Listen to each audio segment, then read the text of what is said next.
Okay, should we bounce out of Australia into Tasmania? Because you've got a very early stage exploration target there. Can you tell us what you're up to, and how much money you're going to be spending on that, time, money, and effort? Look, if I go back probably 6 or 8 years ago, I was running a small gold mining company called Unity Mining. Unity operated the Henty mine in Tasmania. It was the highest grade gold operation in Tasmania for many years, produced 1.5 million ounces. And look, and I suppose I started circling the wagons. I wanted to get back there at some stage. I actually, when I was the managing director of Unity, we sold that to private contractor group. And great exploration ground, the only gold processing facility in that district, and I saw that as an opportunity for us. So we started sort of circling the wagons. I pitched to try and get back in to explore the ground around that mine. The mine is up for sale at the moment. Sort of leave that, and we're interested in that process. We've also just picked up, as you said, some tenements which abut that ground with Henty. But also, interestingly, to the north has got the historic Rosebery Lead Zinc operation, which has run for 100 years, and I think there's some opportunities there. What drew us there was probably not a real mining engineering approach, but what we did was we engaged some geologists that undertake data review, big computing technology. They take every piece of data known to man.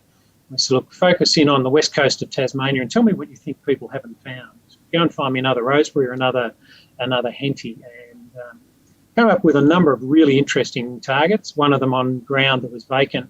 We've acquired that ground under an exploration licence, but also gave us an insight to some of the other things in the district, and look, that would end up having to be some acquisition where we pick up maybe one of the existing or one of the other old mines in the district. So been no systematic and sophisticated exploration really in the west coast of Tasmania for decades.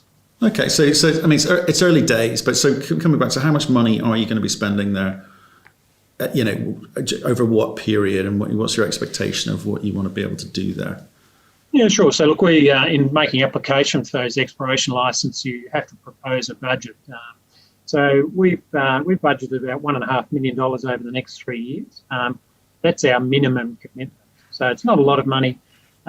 Tasmania is a fairly challenging exploration environment, and look, having worked there, people used to say it's pretty simple. There are two seasons in Tasmania, February and winter.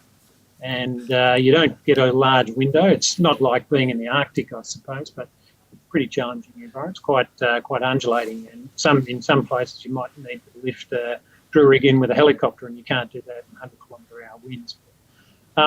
So as I said, it's baby steps there for us, but it's also about positioning ourselves in quite a well minerally endowed district, which has got a number of operating mines. But I mean, how big are those mines? I mean, what do you liken yourself to there? Look, as I said, the Rosebery mine has been one of the more prominent, I suppose, Southern Hemisphere zinc producers over decades. Adjacent to that is the Renison tin mine, and as I said, next door to it is the Henty gold mine. All major producers in their history. But look, it's been a little bit tired and sad. People haven't spent much money on regional exploration. They've tried to sustain the mine life. And probably more historically is the Mount Lyell copper mine, which is further south, and it's been one of the significant copper producers in the world. Not like some of the Southern American, but certainly other mainland copper producing mines. You didn't get as excited talking about that as you did when you talked about gold. So what else are you looking at?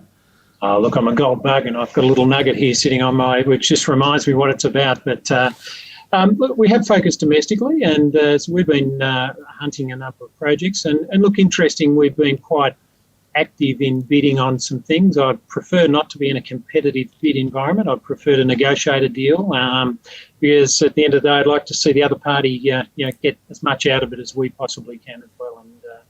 And so we've been the losing bidder on a couple of cracker opportunities, but I'm happy to say that we've still got our cash or our equity firepower and the others I think probably paid too much. So we're okay. We'll find something.